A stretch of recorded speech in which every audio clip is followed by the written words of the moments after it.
looking at the future of long-term care insurance and actually the future of long-term care as well. My name is Howard Gleckman. I'm a senior research associate at the Urban Institute and a visiting fellow at the Center for Retirement Research at Boston College, and currently writing a book on long-term care. This afternoon, our panel will be looking at what the industry and what long-term care itself may look like in 20 years. Of course, there's a very good chance that all of our predictions are going to be wrong. But the nice thing is that 20 years from now, we will probably all be in long-term care and won't remember what we said, and neither will you. Nonetheless, if you're interested in looking at the future, we've got a terrific panel here. This is about as good a group of people as I can imagine to do some blue skying with. Their full bios are in your program, so I'm just going to be very brief introducing them. Jeremy Pincus, to my far right, is a principal at Forbes Consulting, where he provides consulting services for both carriers and venture firms who are interested in the long-term care industry. Prior to that, he directed research and product development for John Hancock's long-term care division. Rochelle Bernstecker is Vice President for Government Affairs of the American Seniors Housing Association. She's worked for several providers of elder living services, including Sunrise, Marriott, and Manor Care, and in a past life was a long-term care insurance salesman. Ken Grubb ran the long-term care business for New York Life for many years. He's currently CEO of Pay It Forward Limited, which assists nonprofits. And as it turns out, Ken is acting as an advocate for several people who are currently in long-term care and for their families. Our format today is going to be very simple. We're going to discuss some of these issues very informally among ourselves. This is a relatively PowerPoint-free presentation. And then we'll open it up to questions from you all. And I'm told to ask you to please use the microphone when you ask questions, and please identify yourselves. Let me briefly set the stage for the discussion by laying out what I see as the paradox of long-term care insurance. And it's a paradox that's built essentially on four seemingly contradictory facts. The first one is it's inevitable that a large fraction of those of us sitting here today are going to need paid long-term care before we die. About 40% of us won't, and about 60% of us will. And as I understand the numbers, about 1 in 5 of us are going to need it for 5 years or more. An economist would look at this and say this makes long-term care insurance, or makes long-term care, the quintessentially insurable event. Number two is that Americans who refuse to save for just about anything are doing very little to save for the possibility that they'll need long-term care. Fact number three is that Medicaid, which is the payer of last resort for half of all long-term care costs, is going broke. Thanks to 77 million aging baby boomers like me, Medicaid costs will rise to about 4% of total national income by the middle of the century. And that, for some context, is about what we spend today on our national defense. Everyone knows by now that Medicaid, along with Medicare and Social Security costs, will exceed the size of today's entire federal budget by the middle of the century. That means government's going to have essentially two choices. It's either going to do nothing but care for old people, or it's going to have to raise taxes by unprecedented amounts for those who have the misfortune to still be working. And then number four, in spite of all of the first three facts I presented, private long-term care insurance policies are not exactly, shall I say, flying off the shelves. This is not only a paradox, it's a classic example of what economists like to call Stein's law. Stein's law is if present trends can't continue, they won't. The good news is that for the first time in more than a decade, policy analysts, politicians in the industry are starting to think seriously about what to do about all this. I think there's a general consensus around two things. The first is that our welfare-based public insurance system called Medicaid is a terrible foundation upon to build the structure of long-term care. The second is that private insurance, at least as currently designed, is an equally weak foundation, and that without dramatic changes, it'll never be much more than a niche product. After that, there's not much consensus at all on what to do. What we hope to do here is kick around some ideas, some of the discussions that are in the policy debate now, and as well as some ideas that are in the industry, and give you all a sense of where things may be going, both in terms of policy and in terms of the business, as we look down the road a couple of decades. Jeremy, why don't we start? Why don't you give us, just to kind of set the stage here, give us a little sense of where you think the industry is today. Sure. This isn't anything that you don't already know, but essentially individual sales, which is the vast majority of the market, 80% versus 20% in group, have really deteriorated steadily over the last 5 years or so. Now they're at a level where they're about half of where they were at their peak, which is really not good news in terms of sales. Where the growth is actually coming from is from group and multi-life sales, and that has been exploding, which is wonderful. But it's a much younger market, and you're just getting a very different kind of a sale there. The problem there is there's a lot of interest. There are barriers built into it in that there's not a lot of distribution. So I think everyone who's in those markets is very pleased. They're posting huge numbers. They just aren't able to reach the millions of people that potentially, that in order to solve this problem. But I think that's sort of an overview briefly of what's happening in the market right now. Why isn't individual growing? Sort of rhetorical question. I think one major reason is that the sort of farm system that GE Capital had running for many years, where they created new agents predictably and put them out into the field and got them selling policies, has in some sense been shut down. And now you have sort of existing specialists who are out there. Let's say there's about less than 10,000 long-term care specialists, true long-term care specialists out in the world. For each one of them, there's about 50 licensed agents who don't sell long-term care. And why don't they sell long-term care? It's because it's complicated, it's expensive, you need to take a whole bunch of CE training, it's always changing, and they're just not up for that challenge. So right now we have a problem, and it's open to debate, I guess, about whether it can be saved by group and multi-life.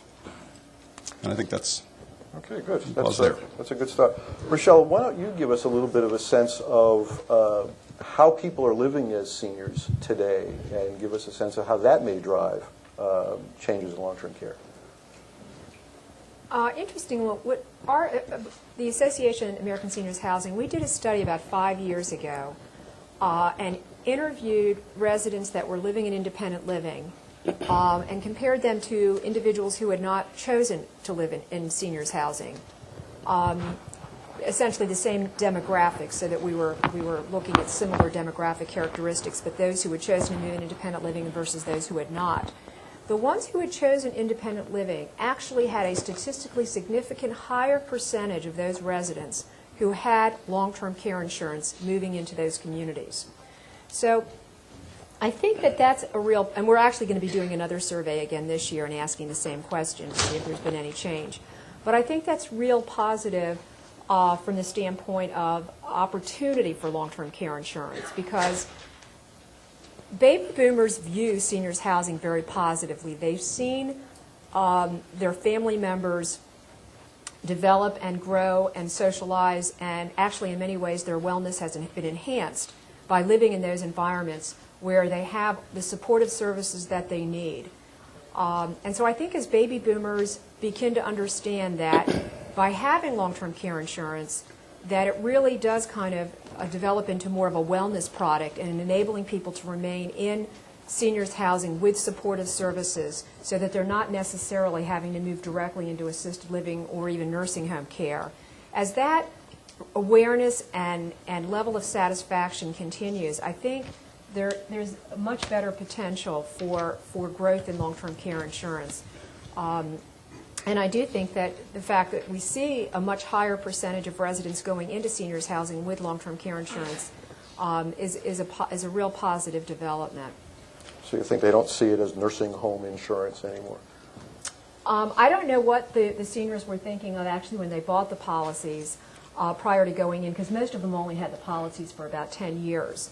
But one of the things that I think has still been problematic is that people still often equate long-term care insurance, as you know, with assisted living, not assisted living and more institutional care. And even though assisted living is generally viewed more positively, independent living, frankly, a lot of individuals in our communities are receiving home care services and are using long-term care insurance or obviously paying privately for it. But the fact that people are staying in independent living longer and are able to be accommodated in their own apartment setting, the extent to which the choices that seniors have and baby boomers recognizing that opportunity, I think bodes well for long-term care insurance. But too much of the focus has been on institutional costs and not enough on what can be done to maintain levels of independence within an apartment setting through long-term care insurance and supportive services. I would see that trend going in that direction.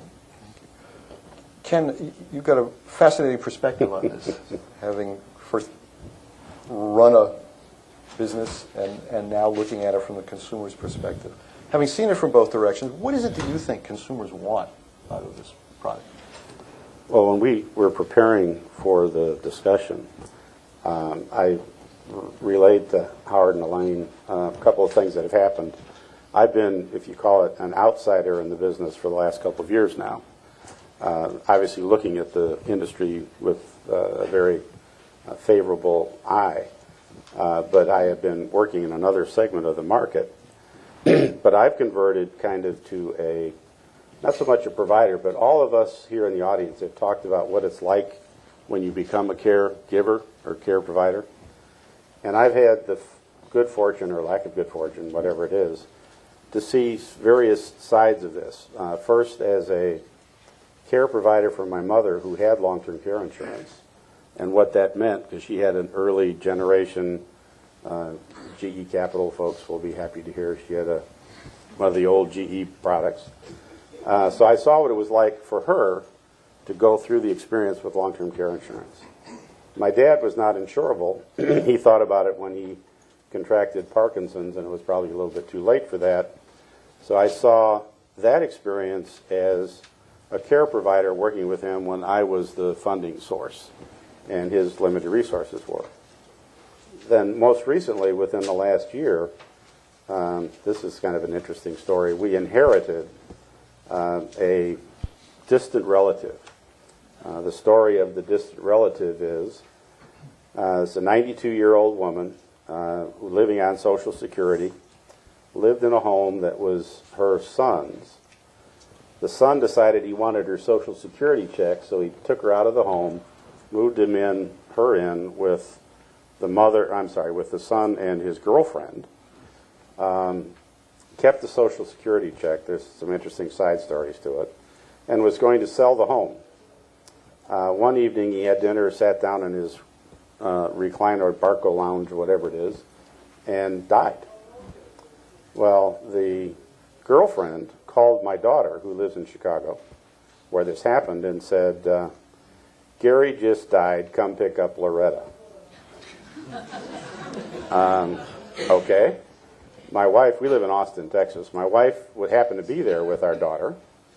So, and she just had a set of twins, just very, like a month before this happened. So she wasn't ready to just drop everything and run out to the suburbs and find Loretta.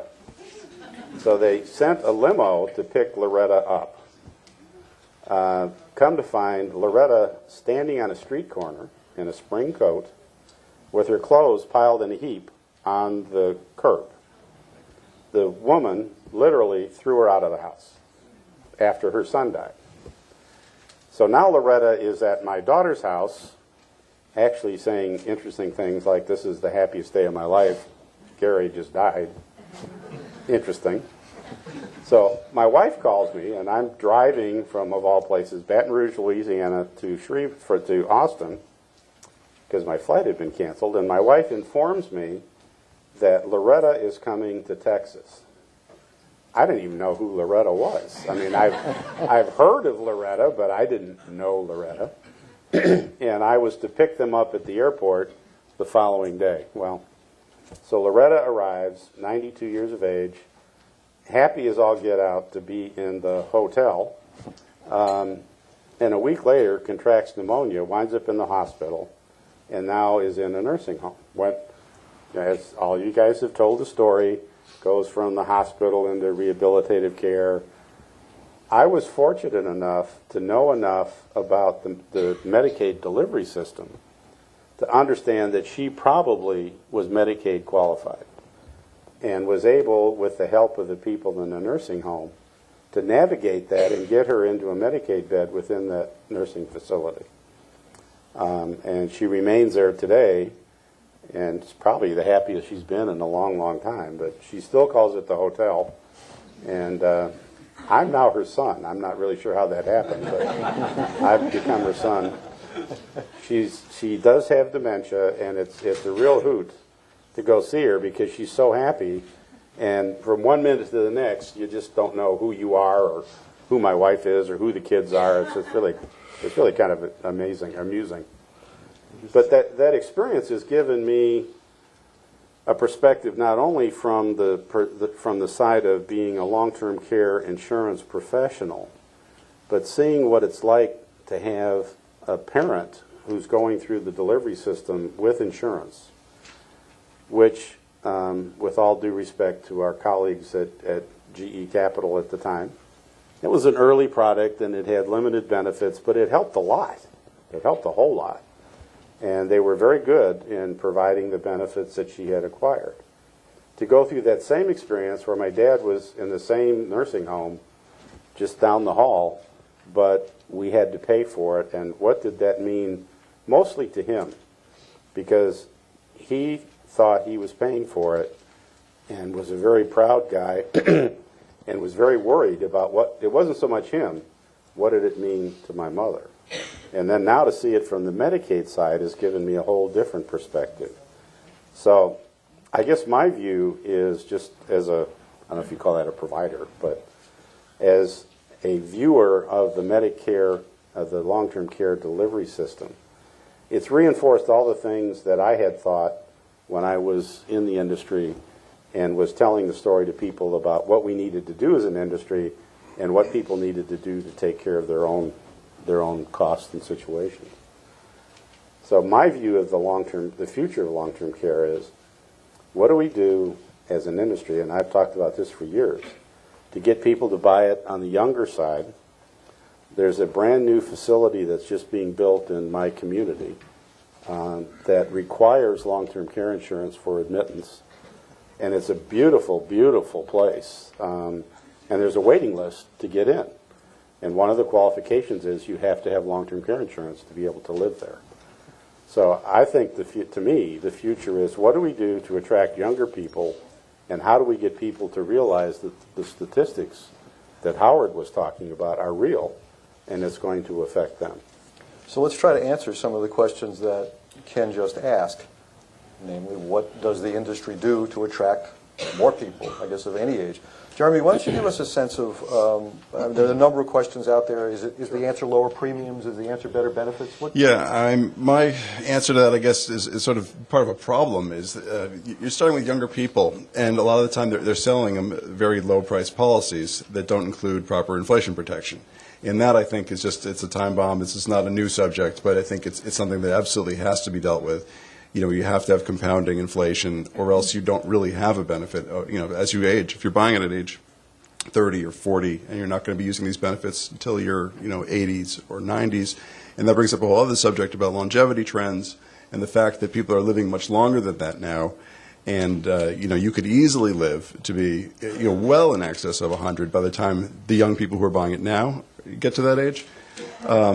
That's before we even talk about new medical breakthroughs that are coming that could easily extend it beyond that. But clearly they're going to need to have something that's compounding that long in order to give them proper benefits when they reach that age. So that's one thing. The other thing is it needs to be affordable, but it can't be, you can't give it away, because this is a real benefit and it has to really develop those kinds of reserves. That much money needs to accumulate. So this can't be extended to cover the entire population. And I think that's just something that the industry needs to come to terms with.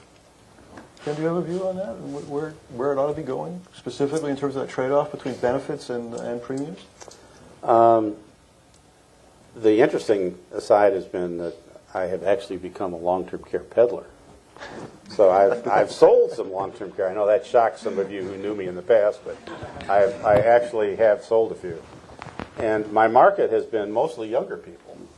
And the discussion that I have with them is exactly what Jeremy's talking about. How do you protect against the future? And what's the growth curve of the expenses going to be like when they're facing it? And how do you get them to grasp what that really means? I think the future is definitely on the younger side.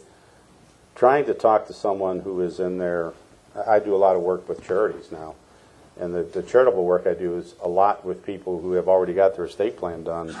So we're talking people 70s, 60s, 70s, and 80s. And to talk to them about the cost of long-term care insurance is almost prohibitive unless they've really got a lot.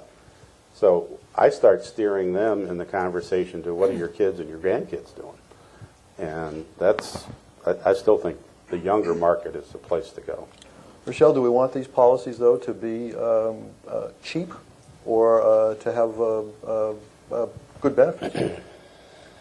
Well, I think that's we talked about that, that striking the right balance so that people that do have the policies do not find themselves in a situation where they kind of had this recognition that they had a policy, and when the time came that it would be there and adequate to cover their cost of care. And I think that some of the points that have been made here, it's important that it not be pared back to such an extent that at the time that they need to use it, that really they don't have much of a policy. So there's this constant focus on cost, and I think that we all need to be sensitive to what these costs are. On the other hand, the old saying, you get what you pay for. And I personally feel that while I agree that the younger market needs to be part of the equation, I'm not convinced necessarily that with people dealing with college costs and raising a family, that long-term care insurance is necessarily the priority at that juncture. I can see where, at age 50 and above, or maybe even at age 45, it makes sense to really begin to focus on the financial planning, long-term financial planning. But, people, who are still in the younger age cohorts, I'm just not sure that this is necessarily, from a financial standpoint, something that they need to be really focused on at this particular time. Because, again, I think the tendency will be to sell them something cheap. And that's not necessarily what's going to be the right policy for them down the road. I'd rather have somebody buy a bona fide, good, strong policy a little bit later on in life when they can more afford it than to try to sell somebody something on the cheap because they're younger and that's all they can afford. I sat in a session this morning where they were talking about limiting premiums to expand it to worksite markets to about $20 per pay period. It's $480 a year. That's not adequate coverage probably by any measure. And I think that's the kind of, those ideas are definitely out there, and I think this is not a solved problem. I think this idea that short fat benefits are better than long thin benefits is getting traction, especially with the partnerships that are developing. But this is an active issue. This is not a solved issue. Can I answer a question by asking one? Sure. My wife does this to me all the time. The thing that I kick around in my head is what's the trade-off when you're talking about a more expensive policy today or younger, and what will be the length of care that's needed later on? With all the advances in medical science, and we talked today about people with Alzheimer's or cognitive issues needing care for a long, long time. And when I sell to younger age people, I typically talk about unlimited benefits. But is that really the right thing to do anymore?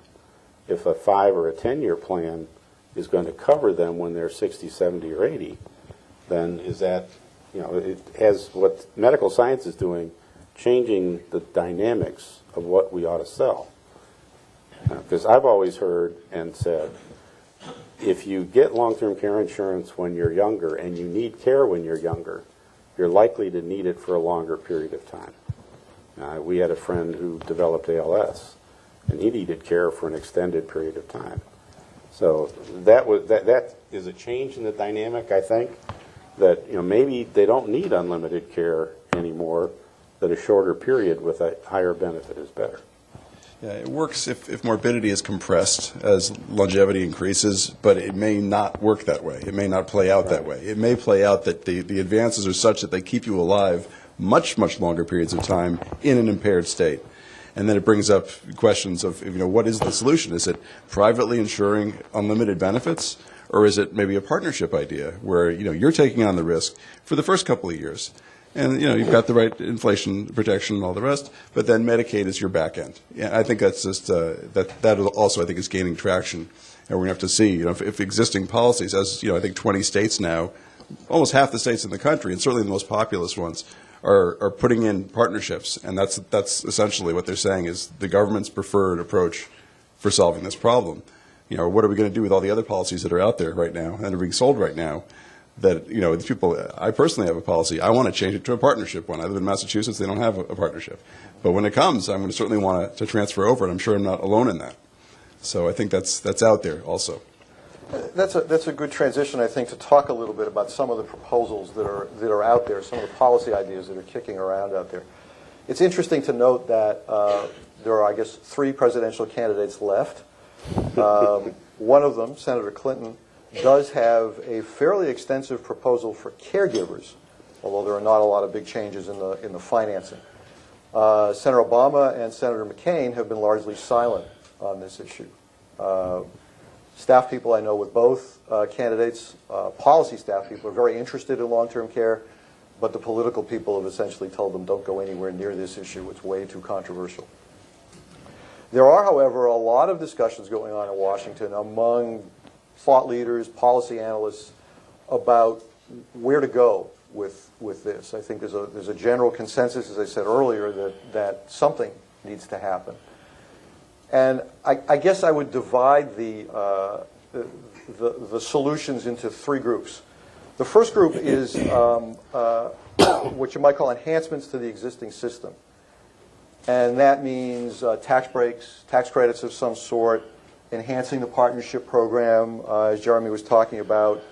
John Cutler, who's here, has proposed something he calls Medi-LTC, where long-term care insurance would essentially be sold like Medigap insurance through Medicare. All of those things would keep the basic system we have, but make it easier and cheaper to buy long-term care insurance.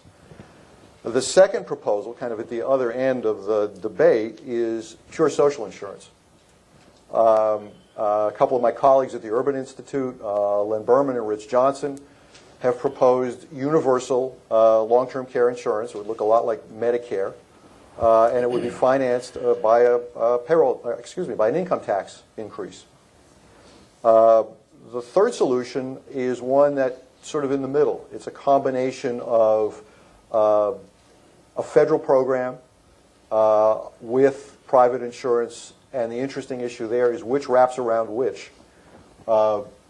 Jeremy raised the interesting question: do you want a system that says private insurance will cover the first 4 or 5 years, and the government will pick up the tail? Or do you want to have a system that says the government will provide basic insurance and private long-term care insurance will wrap around that? Senator Kennedy has got, what some of you may know, the Class Act, which essentially would provide people $50 a day for $30 a month, I think. And the reason it's that cheap is you have to buy it at $20. And then if you want more coverage, and they explicitly anticipate that you would, you'd buy more coverage from private carriers. So with that kind of a sense, I wonder if each of the panelists could talk a little bit about which way is sort of the optimal way, and then maybe we can talk about the politics. Jeremy, you want to start? Yeah, I mean, anything that makes people do it, compulsory enrollment, I guess, is going to get, naturally, you get a base, you're going to get education about it, there's going to be debate, people are going to protest, and it'll raise the profile of the issue substantially. I just don't know that I, trust government to do it in a responsible way, in a way that's going to result in a good final benefit. How many people do we see now who get something from their employer? They get coverage paid for, but it's woefully inadequate, and they don't buy up. I think that's rampant now out in the industry, and I think that's exactly what we have in this situation. So people walking around with a $50 benefit that they think they have long-term care insurance is not a solution. That really doesn't help us much at all. I think that's the real issue. People say, "Oh, I've got coverage. I've got $50 a day, so therefore I'm covered," and that scares me a lot. And maybe this is an unpaid political statement, but having the government decide is, I think that's not prone to have a good result. I'd much rather we figure out the solution than Mr. Kennedy figure out the solution for us. Well, to play devil's advocate with you, I guess what Kennedy and other people would say is, well, with Medicaid picking up more than half the cost, the government's already deciding for most of us. I guess I would prefer that Medicaid not be that heavily involved on the cost side. I understand why they are. And I guess my situation with Loretta is a classic example. If anybody deserves Medicaid coverage, it's her.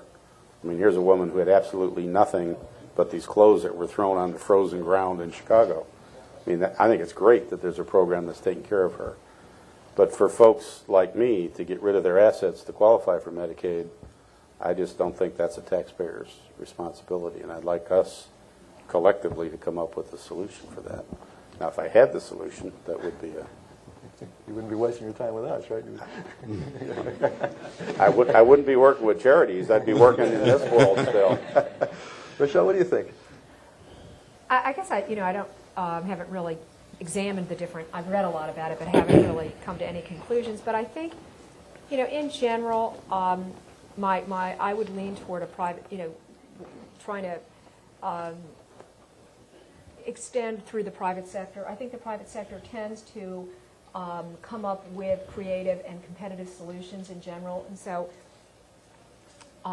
it's not to say that there might not be a role for the federal government in helping out with extending this coverage, but I think for the most part, long-term care insurance has been driven by the private sector. It's developed the product, it's enhanced it over time, and I think that I think that in general that the mainstay ought to be within the private sector. But if the private sector doesn't want to cover that tail, and as I understand it for the most part, not everybody, but as I understand it for the most part, most carriers don't want to get anywhere near lifetime policies. Who's going to cover the tail? You mean unlimited policies? Yeah, unlimited policies. Who's going to take care of that period after 5 years for those folks? If Ken's right, and we have this large population of people who are going to be living a long time impaired, who's going to pay for that? Do we want it to be welfare-based, or do we want it to be something else? I think it makes a lot of sense, the partnership model right now, where you're getting people to insure the most likely part of utilization, which is the upfront part. And people generally don't stay in nursing homes for more than, I think the median stay is something like 4 or 5 months, something like that. Then people tend to die. So if you can cover that upfront part privately, then I think it's appropriate for government to cover the back end. And it doesn't really matter what you call it, I think, whether it's Medicaid or you call it something else. It's the government paying for it. But at least you've encouraged people to privately take care of the upfront part, which is the most likely part to use. Let me ask you about partnership. Are there pieces of this that you would like to see changed? Do you think this is going to be the basis for what we're doing, or is it going to...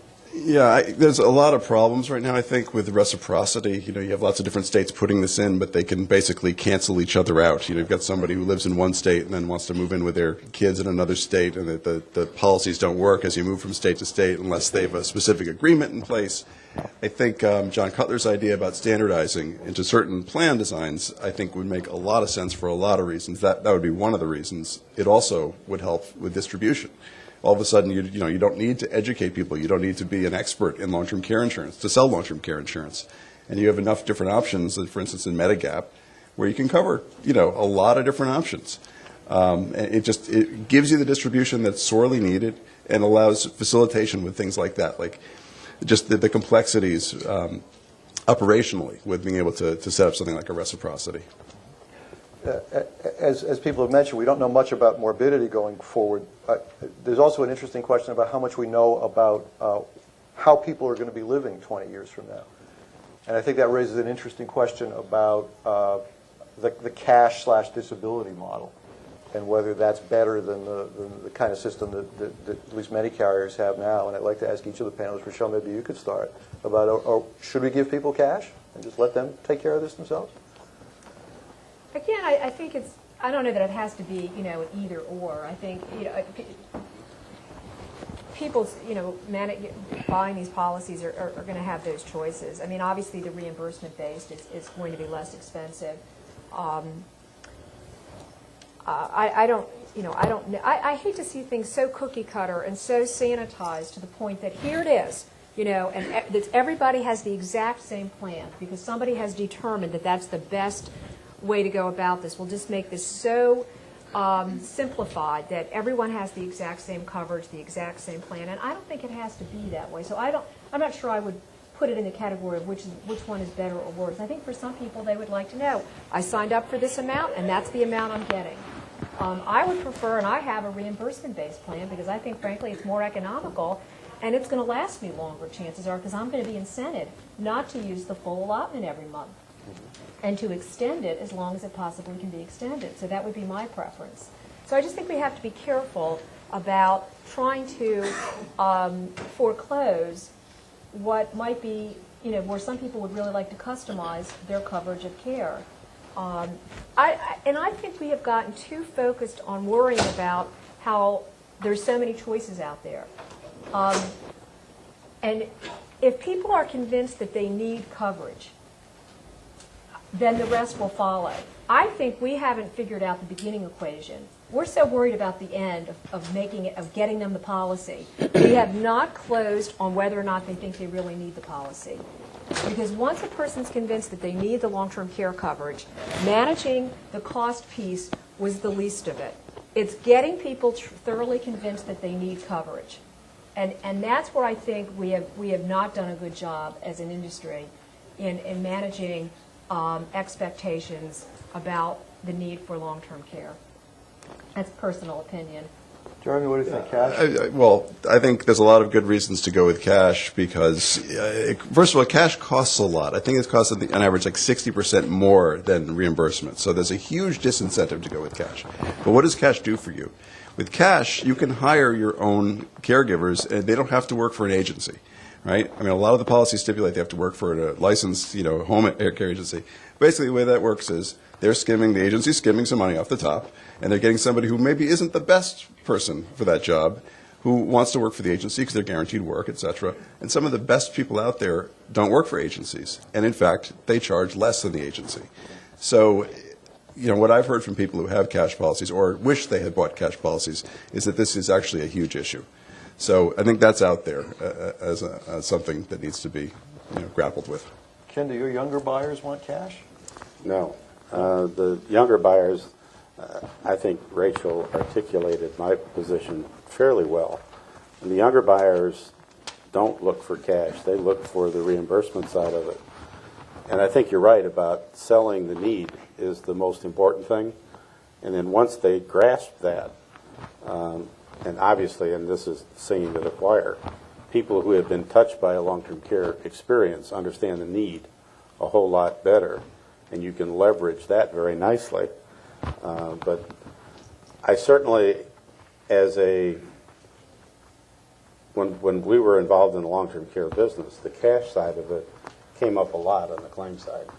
Well, I can get, Maud to come in for $20 a day, and it was a very interesting intellectual discussion. I understand that side of it, but I think that the reimbursement side is the And I would also want to just comment, Jeremy, because there are long-term care carriers that do provide that flexibility, where you can choose any carrier, you don't have to go with a certified home care agency. You can choose whatever caregiver you want to provide that service, even with a reimbursed plan. So, that's been my experience. With the approval of the claim folks, if it makes economic sense, yes. I think that's a better solution. If it's under alternate plan of care, yeah, right, then that makes sense. It's just, I think some people aren't comfortable with that going in. It's sort of at the discretion of the claims unit, I think. Yeah, well. Okay, so we're going to open up the questions in just a minute, but before we do, let me ask everybody to kind of give me the bottom line here. 20 years down the road, 2028, what is the long-term care insurance business going to look like? Jeremy, you want to start? Sure. I'll tell you my fear, first of all. My fear is genomics research is just soaring ahead. And now every day they're identifying new sets of genes that first of all, get you an enormously elevated risk of whatever, breast cancer, Alzheimer's disease. But then they're also finding these little genes that are, don't elevate it dramatically, multiple times, but, increase it 20%, 30%, 40%. As these things get publicly available, and people are testing for themselves, and the insurance company doesn't have access to that information, it could make the entire industry just unsustainable. Because, Alzheimer's and other dementias are the majority of claims. They're the most expensive claims. If people can, with pinpoint accuracy, anti-select, there's an enormous problem. So I think that's something that it's not really science fiction. I think we're there in less than 10 years. That plus longevity trends, which have yet to really hit, I think, around the same time. scale in 10 years or so. We're going to have people, getting breakthroughs there in telomeres, things that protect DNA replication that could dramatically alter, the whole aging process. Those things, I don't even know what the impact of that is, but it's going to change things one way or another. I asked, a few months ago, I asked the CEO of one of the carriers, probably one of your bosses, about this, and I asked him what genetic testing would do to the business model for private long-term care insurance, and he said it would ruin it. So I think it's a very interesting, very important question, and interesting to see how that goes forward. Ken, you want to answer my question? What's the industry? Well, I think you already answered it earlier when you said 20 years from now, I won't care. or maybe I'll care, I just won't know. I mean, that's... But the rest of us... And I don't want to have that genetic test to find out about all those things. I think the advancements in care delivery are going to be astounding. And just in what I've seen, my mother first went in the nursing home in 1982. And now we've got Loretta in 2008. And the delivery in the care that she received in 82 is so much different than what they're getting today. And I just have to believe that 20 years from now, two things, if I was going to wave my magic wand, I think there'll be a lot more care delivered in the home and that they will keep out of facilities, or there's going to be an explosion in the kind of things that Rachel was talking about and that I've seen in my own hometown, where people are moving into these planned living places and are living independently a whole lot longer, which may have an impact on the morbidity because they will be living cheaper for a longer period of time. So those are the two things I think I would talk about. Rochelle?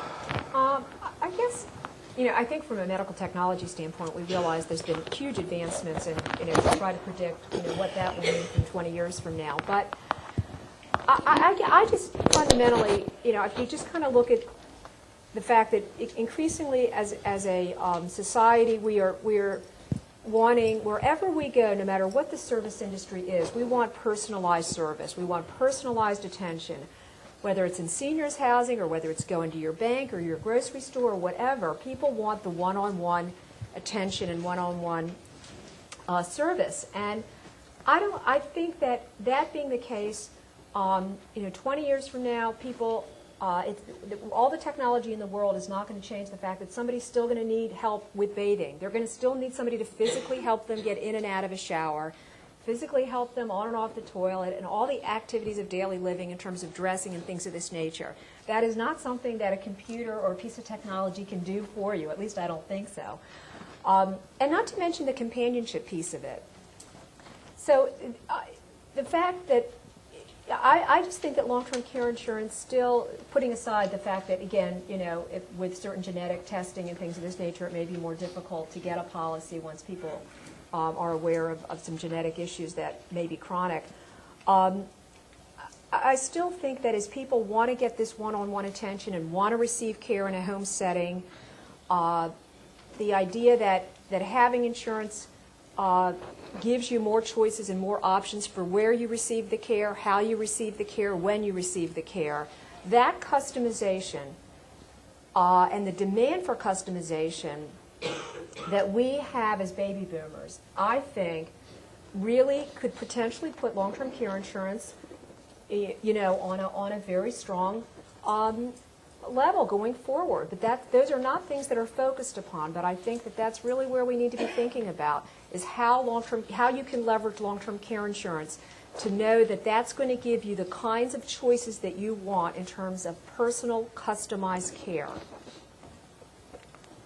I was interviewing somebody recently and the subject of technology came up, and the response was, again with the robots? and I think this is one of these things where the technologists are fascinated by this, and I've seen some really interesting science going on. But I think Rochelle raises the interesting question, do we want to be fed and bathed by a robot? Well, robots don't commit elder abuse. No. Robots don't take vacation. Robots work all night cheerfully. And they're in Japan. They're working in nursing homes right now, and I think that is the future of long-term care that I foresee. Is there's going to be a whole bunch of sort of specialized units that do different things, like take you out of bed, put you into bed, give you a bath, bring you to the toilet, whatever it is. And that's something that, it's a capital expense, or maybe you lease it. But long-term care insurance policies now, they don't have a mechanism to pay for that I'm aware of. Cash. There we go. Another reason for cash. Yeah, that's all right. There we go. You might, this evening, when you go back to the hotel room, rent iRobot and see what you think about it. Well, remember, before it turns evil, That's it's right. a very nice companion. That's true. Okay, before we have a riot, let's turn it off. Let's turn it over to you. I'd like to give you an opportunity to ask us some questions. Again, if you could please use the microphones and introduce yourselves, that would be great. Any questions?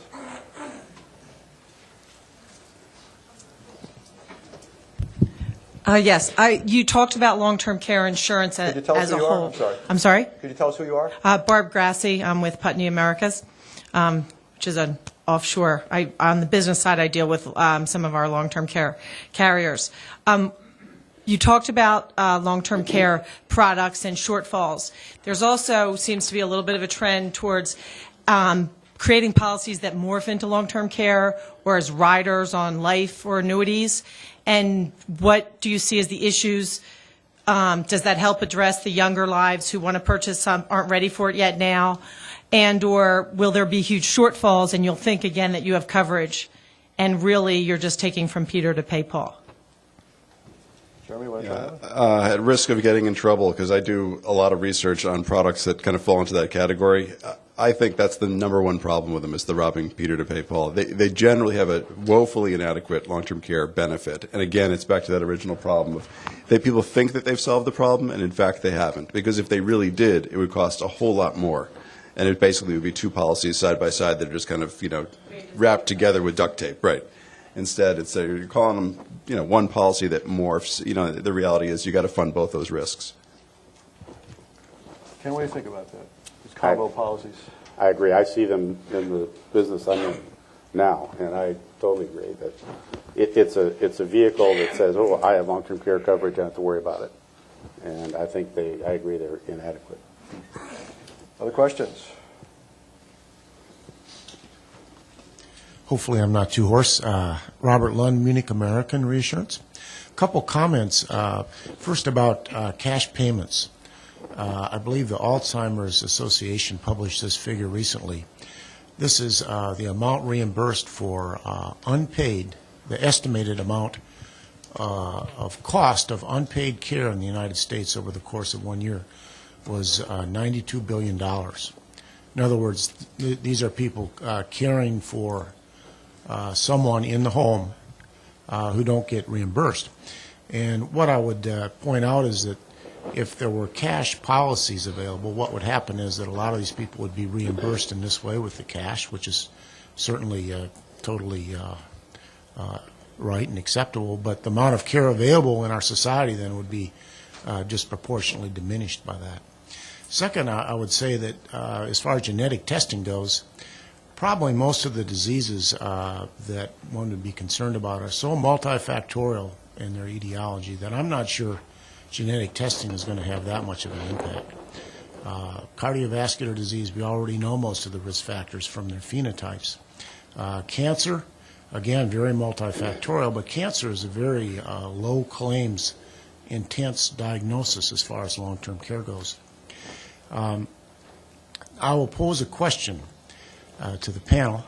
It seems like Alzheimer's or dementia claims are really the major driving force for increasing premiums and bad claims experience in long-term care. Could the panel foresee a time when that diagnosis would be uncoupled from long-term care coverage and placed in a separate category?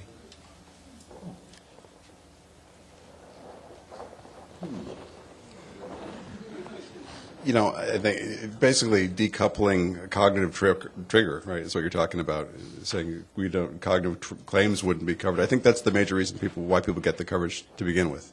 It's not because people are afraid that, they're going to get MS or something else. I think it's the cognitive things are really the driving force behind the whole need for coverage. So I can't really see a viable way to decouple them.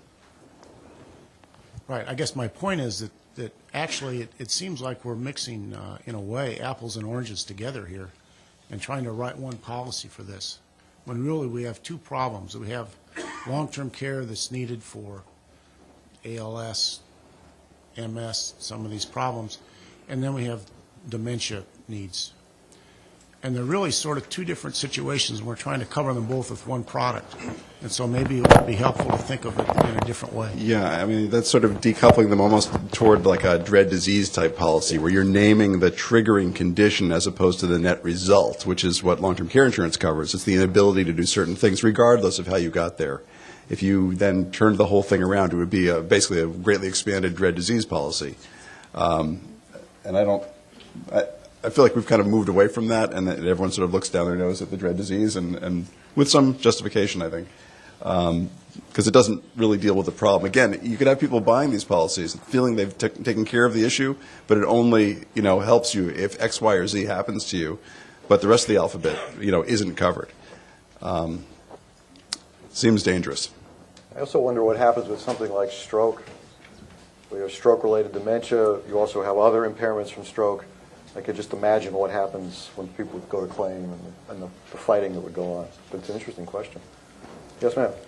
Good afternoon. Maureen Lillis from CHCS Services. As most of the people in the room, we understand that as we age, both the acute and chronic care conditions are often blended, particularly with a custodial care event.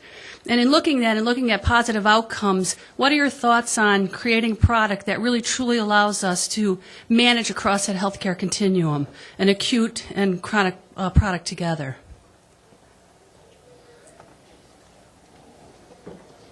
Anybody want to try that one? That's a very deep question.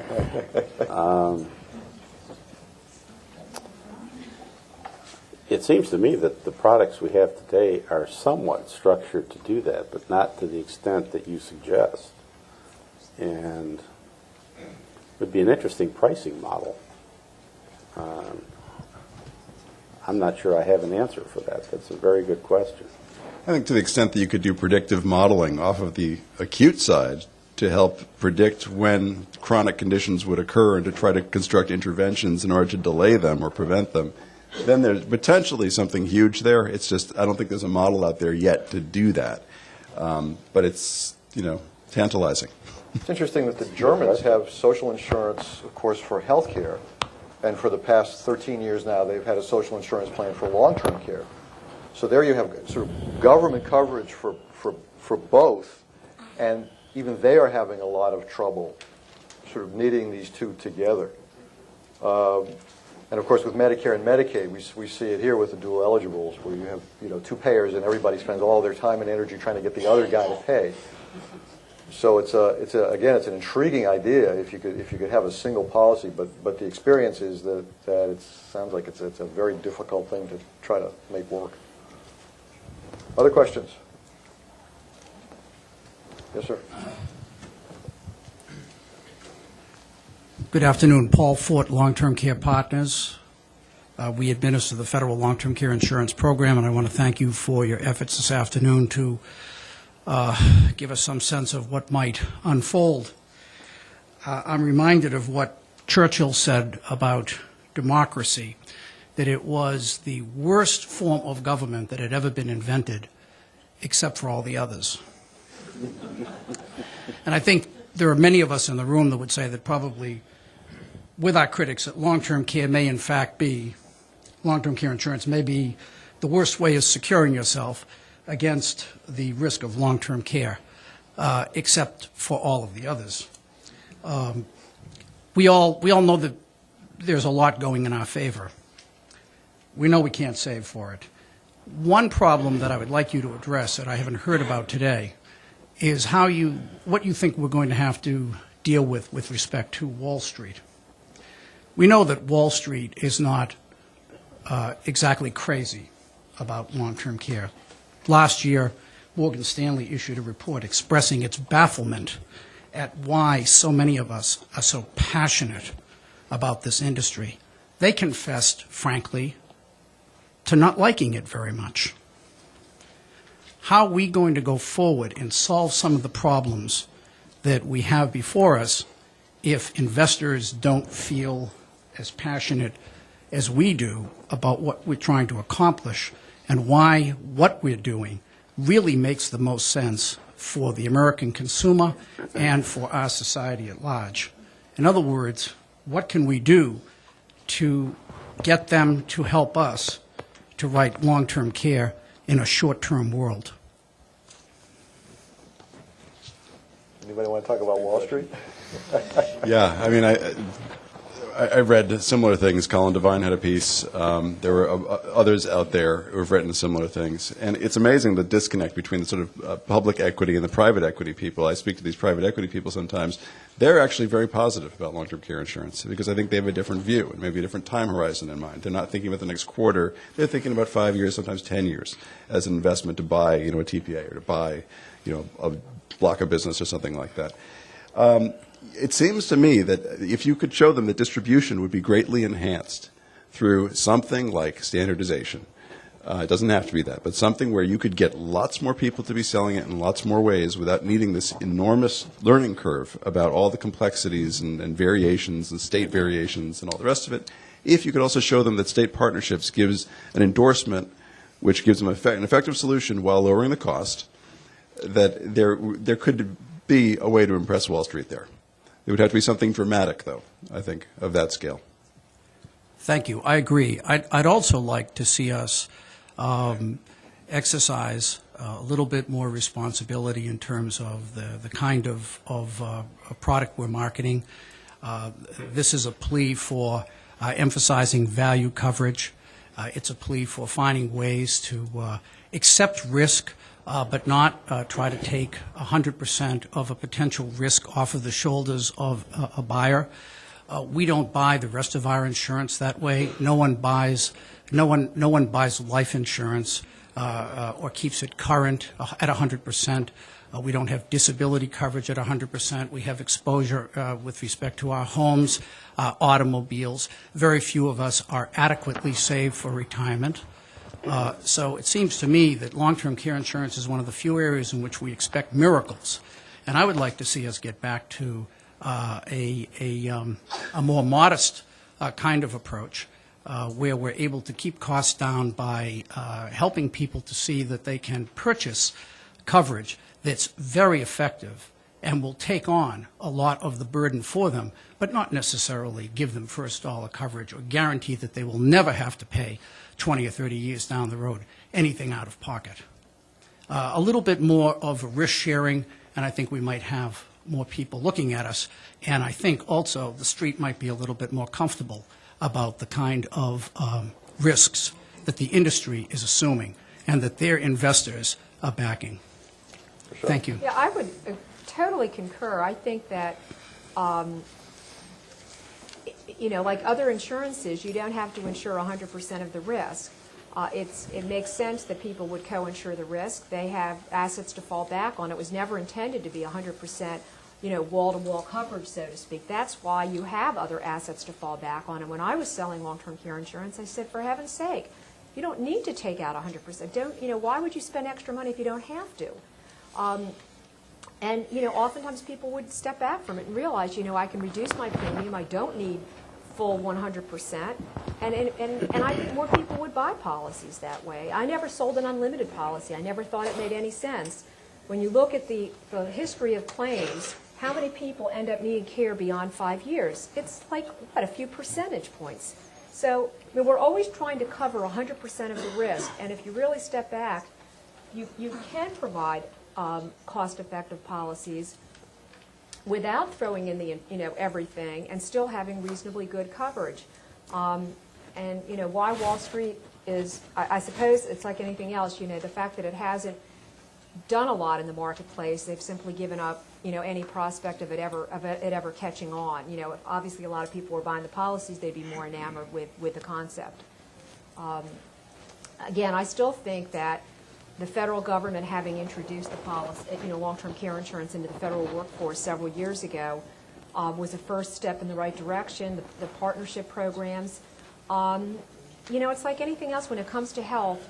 Educating the population at large is a huge, monumental task. And you look at all the other health issues we have in this country, and people are aware of it intellectually, but they don't change their lifestyles to deal with it. And this is really, again, it's all part of the same issue of taking stock and looking ahead and seeing where you need to be. But I think the baby boomers ultimately are going to come to the conclusion that they need to have this coverage. So do I. Thank you. I'd like to go back, if I can, to Medicaid. There's some interesting academic research. A guy named Jeff Brown at the University of Illinois and Amy Finkelstein at MIT have looked at this interesting question and concluded that the reason most people don't buy long-term care insurance is because of Medicaid, because it's actually not rational for most people to pay premiums to buy insurance because, in fact, Medicaid is going to cover them. And I'd like to get maybe Jeremy's response to that, get a sense of whether, in fact, that's true. Yeah, I think we all breathed a collective sigh of relief when it wasn't just Steve Moses who was saying that, you know, and you know, he was right and they're right, and now, you know, we have some credible academics, you know, out there, you know, they're NBER, I think, you know, very highly respected. I met with Amy and we talked about the whole thing. It's fascinating research that they've done, and I think it's exactly on point. And I think it helps to just further the case at the federal level and at the state level that this is a real issue. This is actually a true barrier to expanding the market, and something needs to really be done about it. Such as expanding partnership, I think, is one. And I think, you know, any tax incentives, you know, Section 125, we talked about the growth of the group market and multi-life. Section 125 is not as expensive as some other options, and that's one that would clearly feed right into where the market truly is now and where it is likely to be in the future. So it's something that could definitely grease the skids. That combined with partnership would be huge. Sure. I don't know. I guess I still find it remarkable that, at least from the experiences and people who I've spoken with, I mean, Medicaid is such a last resort. I mean, I don't think people view that as a good option or an option that gives them choices, and that's why people have held off buying long-term care insurance. I guess I really have a hard time with accepting that as a predicate, because I don't know anybody that doesn't have long-term care insurance that has said, well, I haven't bought it because I really plan to go on Medicaid. I can tell you just from personal experience in my own family, my elderly relatives in New York City ended up staying in beautiful nursing homes, really in beautiful places, on Medicaid. Yeah, but how do people want to be in a nursing home? But they did. The assumption was there that Medicaid would pick it up, and they did, and that trickled down to all of their friends and relatives and everyone else in that entire cohort. There was no reason to plan because you knew you were guaranteed access to a very beautiful place without having to spend a dime. And I think that's a reality out there. Have you seen the movie The Savages that just came out? It's with Philip Seymour Hoffman. It's about them trying to place their dad in a nursing home. And, you know, they're on the phone saying, we need a place that takes Medicaid. And they look at the place and they're not delighted with it. And they go to visit a beautiful assisted living facility and have a conversation in the hallway afterwards saying, this place isn't designed for Dad. This is designed for you to feel good about putting him there.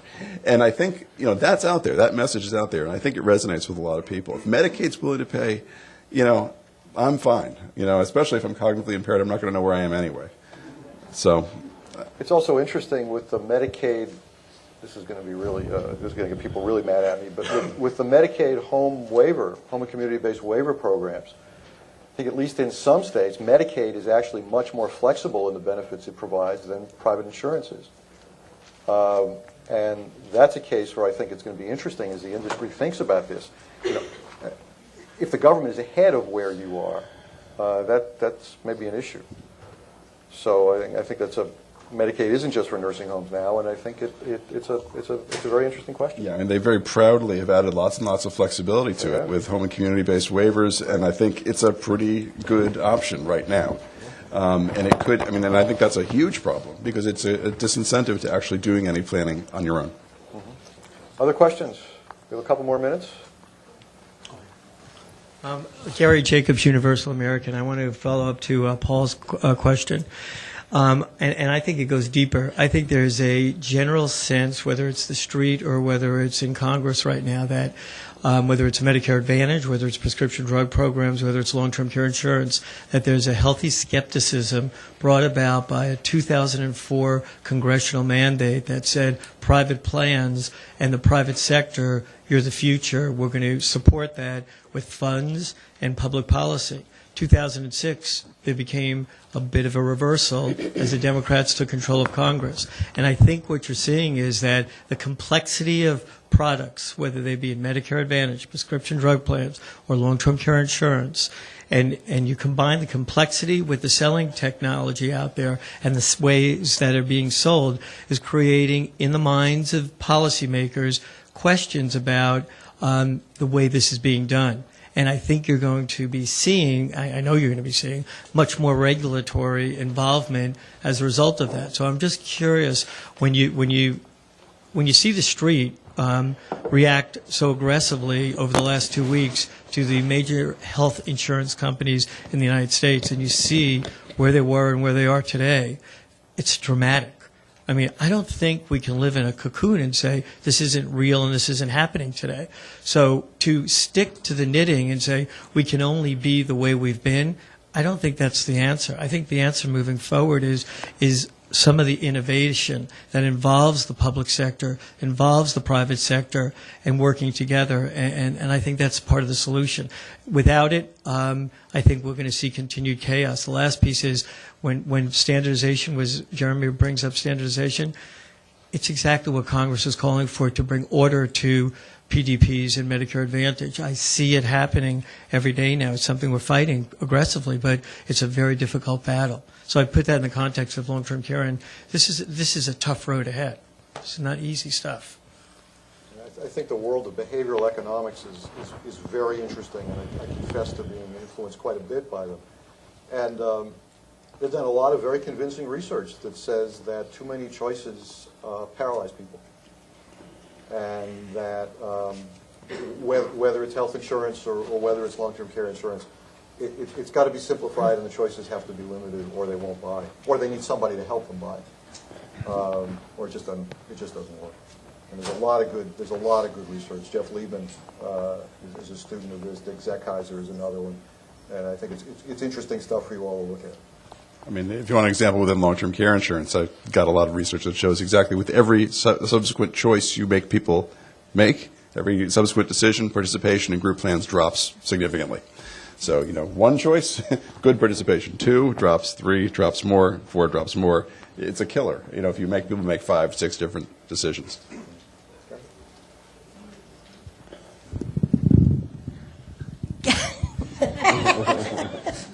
Kathy Handy. I haven't heard addressed the advances in medical advances that will change Alzheimer's, and I expect to see something within the next 10 years. The next session is going to address that research, but I haven't heard that, and I think that's going to have a really big impact on our industry, not only in that the claims will be different, but they may be longer, or they may be shorter, because you're not going into it for that long part. Would you care to address? Let's see. I think the genomics research is ahead of the cure and the treatment. So I think you're going to have the problem with anti-selection before you have the solution to it. The other thing is, if you have a partial solution, then you have longer claims. And if you have a total cure or a total prevention, you've just done a huge favor to society. If it's a partial solution, then you just have a much, much longer claim. So I'm not sure exactly where all that shakes out. I mean, I think of it as the onset's further away from the claim, the onset of the claim. Yeah, I guess. Anything more intense. It's sort of like, like longevity. You're going to live longer, but how good is that going to be? Exactly. I mean, I think it's one of these things we're just going to have to see how it plays out. It's sort of like unintended consequences of inoculating children and lowering infant mortality, and suddenly you've got enormous increases in the population, and then you've got other knock-on effects from that. And it's hopefully it'll be a good thing for everyone. I think it's too early to say. I'm sure your actuaries argue about this all the time, but I know in the federal government, when they look at future Medicaid costs, the single biggest bone of contention is disability in old age, and what's going to happen. As you all know, the trend has been falling in recent years, and those numbers that I gave you before about the rapid rise in Medicaid costs actually assume that disability in old age continues to decline at the rate it's been declining. If you assume instead disability in old age flat, the cost to the government is staggeringly higher.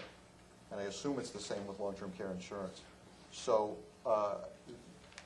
let's face it, everybody's guessing. Nobody knows what kind of pill somebody's going to discover in the next few months. And as Jeremy says, is it going to be a cure, or is it just going to keep people living longer, sicker with something else? Right. It's a great question. We are out of time. Oh, Eileen has a question. Eileen has a question. We're not out of time. said that when you... We've been here all afternoon. I resent that. I was going to say that we're out of time, but I want to ask one quick question if I could, and it pertains to what you described on some of the public proposals.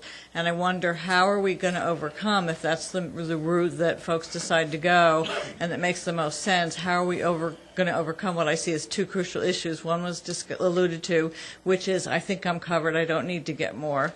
How do we best address that? And the other is because there's a voluntary opt-out, how are we going to incent people to play? I have two 20-year-olds. I would love them to have a job. Even if they had a job, they would not elect to play with this because it's just not top of mind for them.